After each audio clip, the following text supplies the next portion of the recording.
Recently, Revell released a couple Fast and Furious kits. These kits have been out before, mostly have been released in the US in the US versions, the smaller square boxes. The kits are pretty much the same, maybe some sprue colors and decals have changed, but overall they should be pretty similar. Now, some of these kits have been going for crazy prices as they have been harder and harder to get, so it's really good to see that these kits are back on the market and available for fair prices again. So they asked me to just unbox these and eventually do builds on them too. For now, I'm just going to go through all of the boxes in separate videos and show you guys what these kits are about and get you excited to build your own. So let's have a look inside of the kit. Another kit in the Revell Fast and the Furious range is Dominic Toretto's 70 Charger. I've built this kit in the past. It's not an identical replica of the movie car, so it does need a couple changes. Back then, I didn't change anything about it. I just left it as is and had a fun build. This time around, when I get to building it, it doesn't really have priority as I've already built it in the past. I am going to tackle a couple of those things. Some parts I know for sure. These lines around the fenders need to be smoothed out, and the interior needs a couple changes too. Other than that, it is pretty good. Nonetheless, let's have a look inside of this kit and see what it's all about.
So like I said, I have built one of these in the past. The videos are on the channel, so feel free to check those out if you want to watch this series. That one was not done 100% accurately. I missed a couple of details and mentioned in that video series that I did want to tackle it again and probably fix one or two of those mistakes to make it a lot more accurate. Now luckily, Revell Germany came out with this kit again. It is pretty much the same kit that was released a couple years ago, but then in the Revell US version box, those square boxes, I think just the decal sheet is different, and that's pretty much it. So the chassis is nicely detailed. It does have a lot of components already molded in, and even more components that need to be added later on. So if you've built a couple of these Revell US kits, you know specifically with the muscle cars that a lot of attention has been spent on the engine and also chassis side of things, and this one is no exception.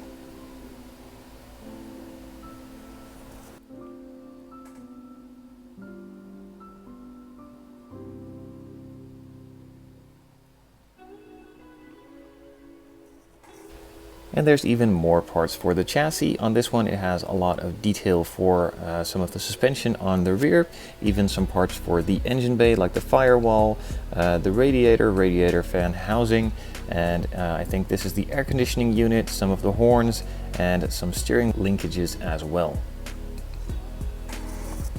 Now, of course, not only does it have a nicely detailed chassis, it also has a nicely detailed engine. It is made out of multiple different components. Some of them can be glued together prior to painting, others are separate parts and are easily to be painted in a different color as they are supposed to be.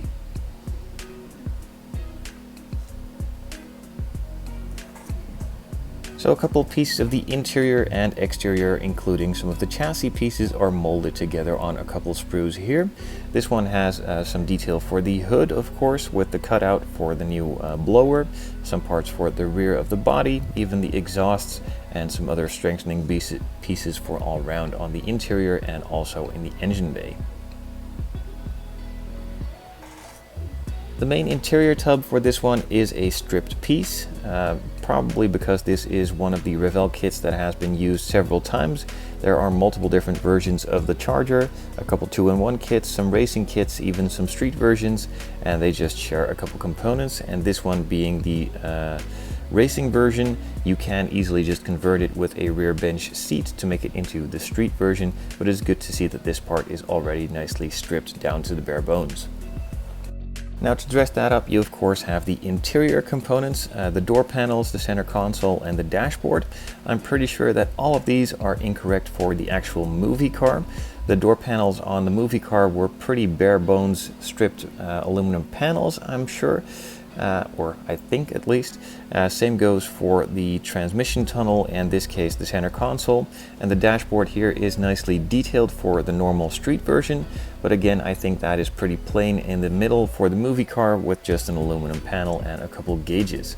But some reference photos will tell, of course, and maybe I'll have to watch the movie again just to get a couple better ideas and insights on that. There are some more components for the interior and also a couple of exterior pieces. These are just the stock Charger seats. Again, I'm not sure if these are correct, but I'll have to look that up.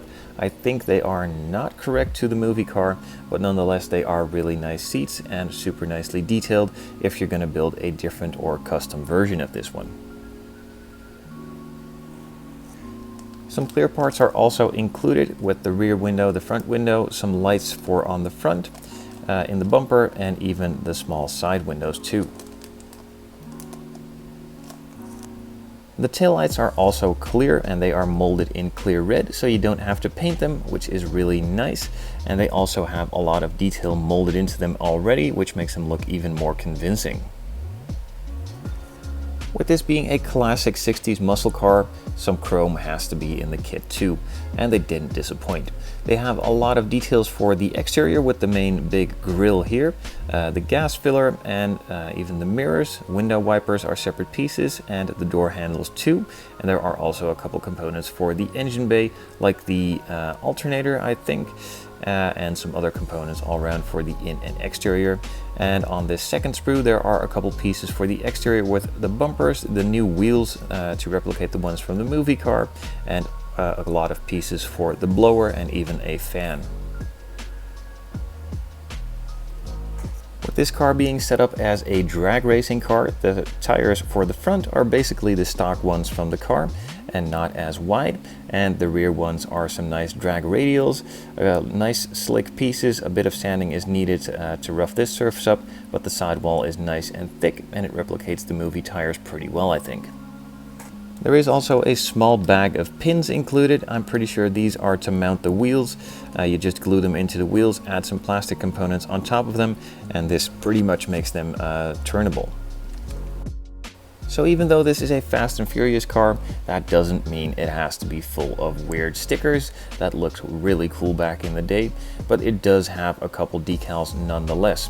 So like I said, the dashboard isn't really that well replicated on this one. It is for a stock version, but not specifically for the movie version.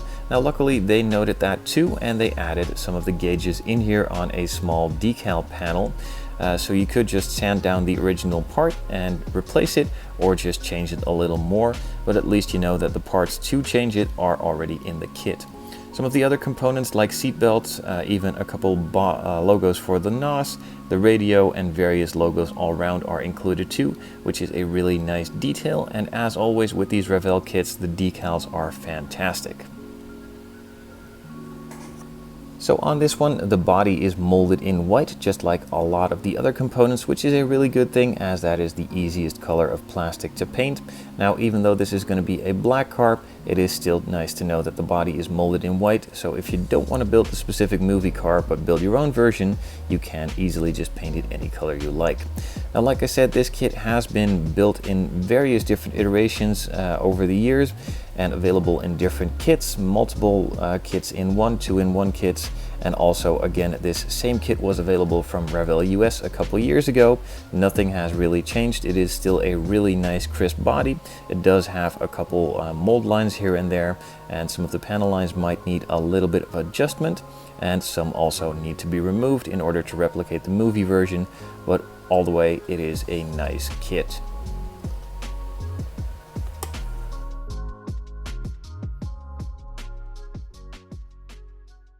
This also has the shades, these the sun shades, the things that protect your eyes from the sun.